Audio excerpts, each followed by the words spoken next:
Hey guys, welcome to the video for chapter 2 of They Say I Say. This chapter deals with summarizing. Again, just like all the other videos, this is simply an overview. This is not meant to replace reading the chapter. So let's get into it. So our goals for this video, we want to talk about why we summarize. We're going to talk a little bit about the believing game, Peter Elbow's idea of how you write good summaries.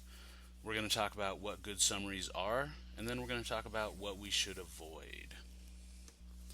So first, important to remember that when we're talking about they say, I say, when we're talking about effective argument, we're talking about a conversation. Your reader is new to this conversation. You have to catch them up. One of the ways you do that is summaries, giving them a summary of what conversation they're stepping into. You're not going to give them word for word what everyone has said. You're going to summarize. So to do that, you have to play what Peter Elbow calls the believing game. And so that simply means you have to take on the beliefs of what they say. You have to put yourself in their shoes. You need to be objective. If you do it well, the reader should not be able to tell whether you agree or disagree with what you are summarizing. This not only catches them up, but it helps build your credibility. It helps establish your ethos. If you can be balanced, if you can fairly portray what other people are saying, if you can summarize that without bias, you seem more credible. Your argument becomes more effective. If you don't do that, you undermine your credibility. So it's important that when you're doing your summaries, you slow down. You need to give them the time they deserve. You should give them as much effort as your argument. Summarizing is not the time to rush.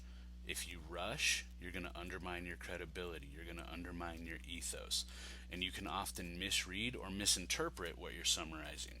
If you're in such a hurry to get to your argument, you might make a mistake when you're summarizing another person's argument. An example of this, letter from a Birmingham jail.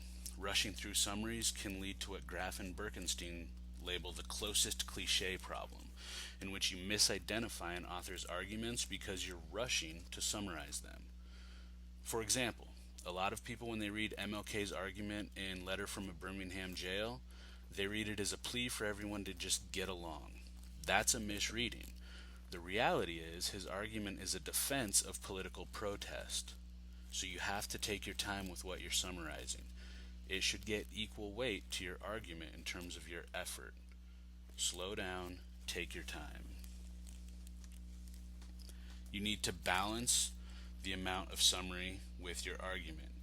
Just like in chapter 1 where we were talking about how much they say to give, balance is key. You don't want to give too much summary. You don't want to give too little summary. Too much, you get boredom. Too little, you get confusion. For a really good example of this, in the back of They Say I Say, there's an essay by Zinchenko. You want to give that a look. It's really good at explaining this balance idea. When you're summarizing, one thing people love to do that you should avoid is the list summary. That's not what you want to write. Nobody enjoys reading a list. So you don't want to just think of it like bullet points. They said this, then they said this, then they said this. It's boring. It makes your reader fall asleep. It makes your reader wish they weren't listening to you. That's not what you want. You also want to avoid bland words. You don't want to say words like they said, they believe, they discuss, they state. You're writing at a college level now. That's not what they're saying. College level reading, college level authors rarely say or discuss things. They urge, they emphasize, they plead. So for a list of words to use instead, you can go to this bit.ly right here and find a bunch of words you can use instead of those boring words like says and believes. Finally, you want to remember summaries are joint properties. Even if you disagree with the person's argument, you have to be fair to their beliefs and summarize their beliefs objectively and impartially. This is that elbow game. This is that Peter Elbow believing game thing again. They're joint properties. It's not just you, it's them also. No matter how much you disagree, you have to be able to present their beliefs fair and balanced. If you don't, it goes back to that credibility piece. It undermines your credibility. It makes your audience less likely to listen to you. So, to kind of review here, why summarize? The reader's joining a conversation. You're already a part of it. You need to catch them up.